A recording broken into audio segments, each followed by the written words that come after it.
Dernier jour du mois de janvier 2025. Madame, Monsieur, avant de démarrer cette édition, permettez-moi de vous souhaiter un agréable début de mois de février 2025. Au titre de ce journal, au Togo, les pêcheurs ont lancé une alerte au gouvernement concernant la nécessité de prendre des mesures face à la recrudescence des déchets plastiques. Ces derniers expriment leur crainte pour l'avenir de leurs activités ainsi que pour la survie de la population aquatique. Les détails sont à suivre. À l'international, au Congo, la situation sécuritaire se dégrade de manière préoccupante. Cette semaine, les affrontements violents entre le groupe rebelle M23 et les forces armées congolaises se sont intensifiés, en particulier à l'est du pays, faisant de nombreuses victimes, tant mortes que blessées. C'était tout pour les titres. Bienvenue au journal. Nous débutons cette édition par la conférence de l'Alliance des femmes des églises des Assemblées de Dieu d'Afrique de l'Ouest à Fadao qui s'est conclue le dimanche dernier. Dans ce reportage signé Paul Emmanuel, nous revenons sur les travaux du troisième jour. Suivons. Troisième jour de la conférence de l'Alliance des femmes des églises des Assemblées de Dieu de l'Afrique de l'Ouest. Les femmes venues de 11 pays de l'Afrique de l'Ouest ont encore répondu au rendez-vous. Les enseignements du jour ont porté sur le thème de la conférence, à savoir unité de l'Église, un défi aujourd'hui pour les chrétiens. La Bible nous recommande, et nous l'avons vu au travers de la prière de Jésus, où il prie pour que les chrétiens soient unis comme eux. En tout cas, comme lui, le Père et le Fils sont unis. Alors, nous avons aussi vu que dans la parole de Dieu, dans Matthieu 12, 25, la Bible nous révèle que le manque d'unité nous rend vulnérables. Et c'est pourquoi nous devons être unis pour pouvoir vaincre l'ennemi qui est Satan. Alors, j'ai donné l'utilisation de porc-épics qui sont en période de grand froid et qui doivent se mettre ensemble pour se protéger contre le froid et être au chaud. Alors qu'ils ont des épines, comment faire pour se rapprocher sans se piquer? Alors, c'est ça, je dis, c'est mieux que chacun, alors, dans son côté, dans son domaine donné, alors sache arrondir ses angles pour qu'ensemble nous puissions nous trouver au milieu et faire des concessions alors, pour pouvoir nous comprendre. Sinon, chacun est ce qu'il est. Dieu nous a appelés tels que nous sommes, avec nos caractères, mais nous pouvons nous entendre. Et l'unité, comme nous l'avons vu, n'est pas uniformité. On doit s'unir dans la diversité. Les participantes comptent mener des stratégies pour que l'unité règne au sein de leur église. Le message principal, c'est l'unité. Et nous sommes là, nous avons écouté. Et le thème qu'on nous a choisi, on l'a tiré de Matthieu 12, verset 25. Et déjà, cet enseignement englobe tout. Parce que si nous sommes unis, nous pouvons faire beaucoup de choses. Il y a un adage qui dit « Seul, je peux, mais ensemble, nous irons loin ». Donc déjà, avec l'unité qu'on nous a enseignée, nous savons qu'au retour dans nos départements, nous ferons de grands exploits. Nous allons nous unir en prière parce que seuls nous ne pouvons rien et nous savons que le Saint-Esprit, c'est lui le grand enseignant. Nous allons inviter d'abord le Saint-Esprit qui va venir nous enseigner, nous convaincre que l'unité a fait du bien et après nous allons mettre des stratégies de rester toujours ensemble, de se visiter, de vivre en communauté et de s'aider entre nous. Et je crois qu'avec ce système-là, nous pouvons aller loin. La célébration du culte dominical à l'église des Assemblées de Dieu de Nyekonakwe a été l'occasion d'exhorter les fidèles au respect des principes divins. Paul Emmanuel.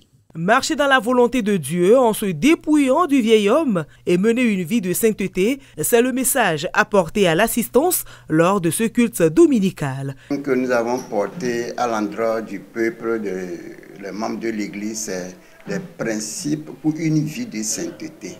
Aujourd'hui, les gens connaissent Dieu, mais ne peuvent pas se soumettre ou ne veulent pas se soumettre à la vie que Dieu demande de son peuple. Donc Dieu a énuméré ces principes qui vont nous aider à pouvoir vivre dans la sainteté, dans la parole de Dieu. C'est pourquoi dépouillez-vous du vieil homme. Et la vie du vieil homme a été citée.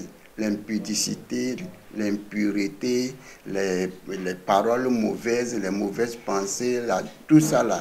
Donc nous voulons que le peuple connaisse la volonté de Dieu pour son peuple, qui va conduire pour vivre dans un principe qui est différent du principe mondain, un principe nous, peuple de Dieu, a mené pour la gloire de Dieu. Et le message aussi veut nous dire qu'il y a des gens qui connaissent Dieu, mais qui ne peuvent pas marcher selon la volonté de Dieu. Mais à travers les paroles de Dieu, on peut être soutenu, encouragé. Plusieurs ont été touchés par le message. Chacun veut désormais se mettre dans la droite ligne du Seigneur.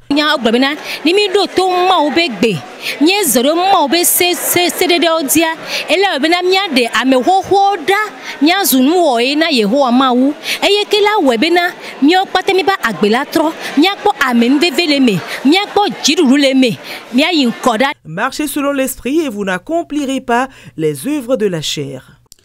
Levez-vous pour impacter votre génération. Cet enseignement a de nouveau été abordé dimanche dernier lors de la séance de prière au camp de prière Source de vie de Corée. La vie d'intégrité du roi Ézéchias a été prise comme exemple pour encourager les participants à cultiver des sentiments nobles et vertueux. Kezia Nosuglo.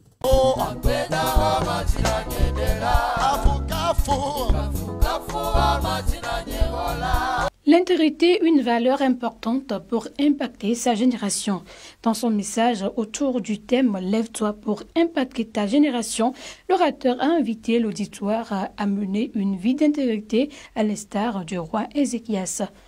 Aujourd'hui, j'ai parlé du roi Ézéchias qui non seulement avait son royaume assiégé par Sanchérib, le roi assyrien, et son armée puissante, mais aussi il était malade à mort.